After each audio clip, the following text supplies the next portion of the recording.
किस्मत की मार सबसे बेरहम होती है, पर जो इंसान अपनी खुददारी नहीं बेचता, वही असली सिकंदर कहलाता है। ये कहानी है रामू की। एक बेहद गरीब पर उतना ही ईमानदार सब्जी बेचने वाला। उसका गुजरा मुश्किल से होता था, पर उसके उसूल पहाड़ जैसे मजबूत थे। शांति, आज लगता है बारिश की वजह से मंदी जल्दी बंद हो जाएगी। अगर आज सब्जियां नहीं बिकी तो कल के लिए घर में एक दाना भी नहीं बचेगा। ये किस्मत भी हमारी ईमानदारी का इम्तिहान लेती रहती है। आप हौसला मत हारिए। आज तक हमने कभी किसी का बुरा नहीं चाहा।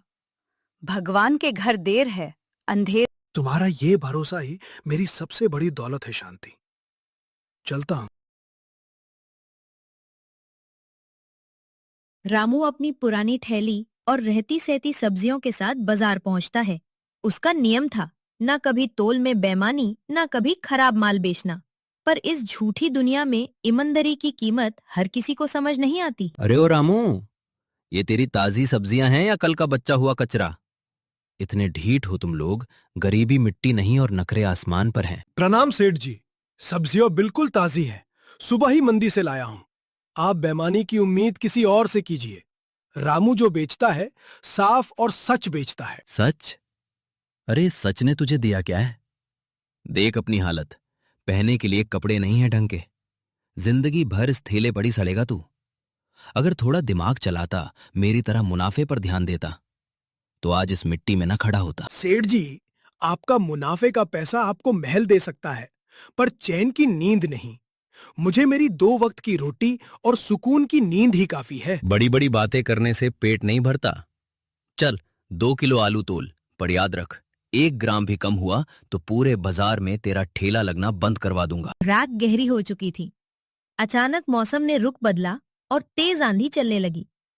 सेठ धनीराम जल्दबाजी में अपनी गाड़ी की तरफ भाग रहा था, पर उसकी एक लापरवाही ने उस रात सब कुछ बदल दिया। हे भगवान, ये ये तो बहुत सारा पैसा है। किसी अमीर का लगता है इतना पैसा। अगर ये मैंने रख लिया तो मेरी गरीबी हमेशा के लिए खत्म हो जाएगी। शांति के लिए नए कपड़े, एक पक्का घर और जिंदगी भर का आराम। पर नहीं, ये पैसा मेरा नहीं है। किसी की मेहनत की कमाई होगी, किसी का घर उजड़ जाएगा। मैं बेईमानी की रोटी नहीं खा सकता।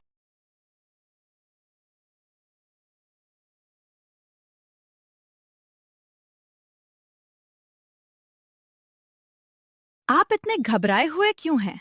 और ये आपके हाथ में क्या है? शांति, आज मेरी ईमानदारी का सबसे बड़ा इम्तिहान है। ये पाउच मुझे बाजार के रास्ते पर गिरा हुआ मिला। इसमें लाखों रुपए और सोना है। ये तो किसी बड़े आदमी का लगता है।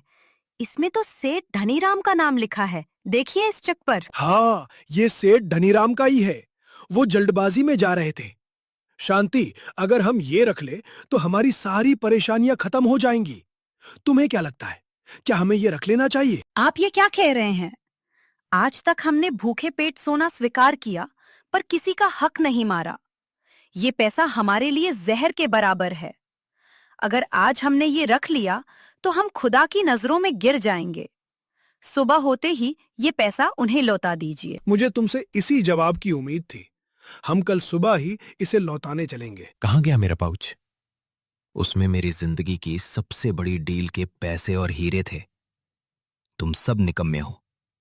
अगर वो नहीं मिला तो मैं तुम सबको जेल भेज दूंगा। सेठ जी, शांति कीजिए। आपका पाउच मेरे पास है। मेरा पाउच, मेरा पैसा। धनीराम एक लल्लत से भरा हुआ इंसान था। उसके पास उसकी दौलत तो वापस आ गई थी, पर उसकी नीयत बदल गई। वो रामू को इस ईमानदारी का इनाम देने के बजाय उसे बर्बाद करने की साजिश रचने लगा, ताकि उसे किसी को बताना न पड़े कि एक गरीब ने उसकी मदद की। अरे ओ छोर, धोखेबाज!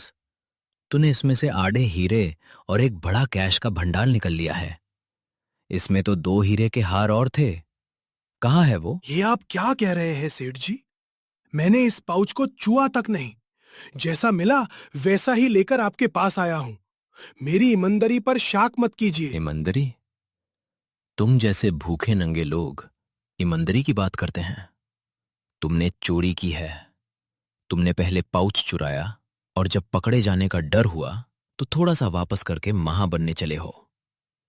कांता, बुलाओ पुलिस को अभी के अभी। सेठ जी, भगवान से दारू। हमारे घर में कल रात से चूल्हा नहीं जला, फिर भी हमने आपका एक पैसा नहीं रखा। आप हम पर झूठा इल्जाम नहीं लगा सकते। कानून सबूत देखता है, तुम्हारे आंसू नहीं। अब जेल में ही तुम दोनों को समझ आएगा। क्या मामला है सेठ धनीराम? किस पर चोरी का इल्जाम है? इंस्पेक्टर साहब, इस गरीब सब्जी वाले ने मेरा कीमती पाउच चुराया था। इसमें 5 लाख कैश और 4 हीरे के हार थे। जब मैंने दबाव बनाया तो इसने पाउच तो दिया, पर 2 हीरे के हार और 2 लाख रुपए गायब है। इसकी तलाशी लीजिए और इसे अंदर कीजिए। रामू, क्या ये सच है? तुमने इसका पाउच चुराया था? इंस्पेक्टर साहब, अगर मुझे चोरी ही करनी होती तो मैं ये पाउच लेकर सेठ जी के घर खुद क्यों जाता? मैं तो इसे लेकर शहर भाग सकता था। मुझे रास्ते पर ये गिरा हुआ मिला। मेरी पत्नी और मैंने सोचा कि किसी का नुकसान ना हो, इसलिए हम सुबह सुबह इसे लौटाने गए। हम पर लगाया गया ये इल्जाम बिल्कुल झूठा है। सेठ जी, आपको पूरा यकीन है कि इस पाउच में 5 लाख रुपए और 4 हीर के हार थे? हाँ इंस्पेक्टर, मैं कसम खाकर कहता हूं। मेरे हिसाब की डायरी में भी यही लिखा है। इस पाउच में उतना ही सामान था। अगर इसमें कम है तो इसका मतलब इस चोर ने निकल लिया है। अच्छा, तो ये बात है। फिर तो मामला बिल्कुल साफ है। रामू चोर नहीं है। क्या? ये आप क्या कह रहे हैं इंस्पेक्टर? अगर इसने नहीं निकाला तो मेरा बाकी का माल कहाँ गया? सेठ धनीराम, आपने कहा कि आपके पाउच में 5 लाख रुपए और 4 हीरे के हार थे, लेकिन इस पाउच में तो सिर्फ 3 लाख रुपए और 2 हीरे के हार हैं। और इस पाउच का साइज भी छोटा है। इसमें उतना सामान आ ही नहीं सकता जितना आप कह रहे हैं। इसका मतलब साफ है, ये पाउच आपका है ही नहीं। व्हाट? नहीं नहीं इंस्पेक्टर, ये पाउच मेरा ही है।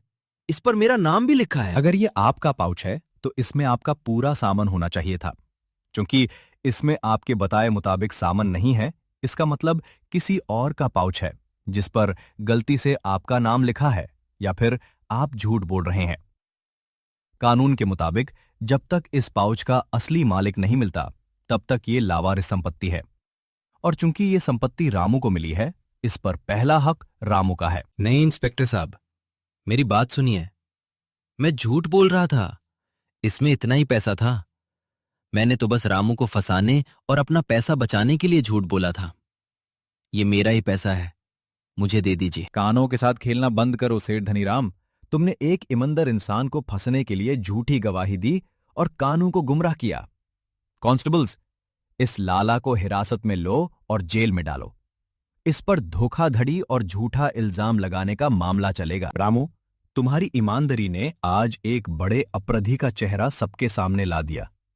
ये पैसा सरकार की तरफ से तुम्हारा नहीं होता, पर तुम्हारी इस बेईमानी के खिलाफ लड़ाई के लिए और तुम्हारी सच्चाई के लिए मैं शहर के बड़े मजिस्ट्रेट से सिफारिश करूंगा। मैजिस्ट्रेट ने रामू की ईमानदारी से प्रभावित होकर उसे सरकार की तरफ से एक बड़ा दुकान और थोक व्यापार का लाइसेंस दिया। जो धनीराम सोचता था कि पैसे से सब कुछ खरीदा जा सकता है, वो जेल की सलाखों के पीछे अपनी किस्मत पर रो रहा था। और दूसरी तरफ रामू ने साबित कर दिया कि ईमानदारी का रास्ता मुश्किल जरूर होता है, पर उसका अंजाम हमेशा सुखद और सम्मानजनक होता है।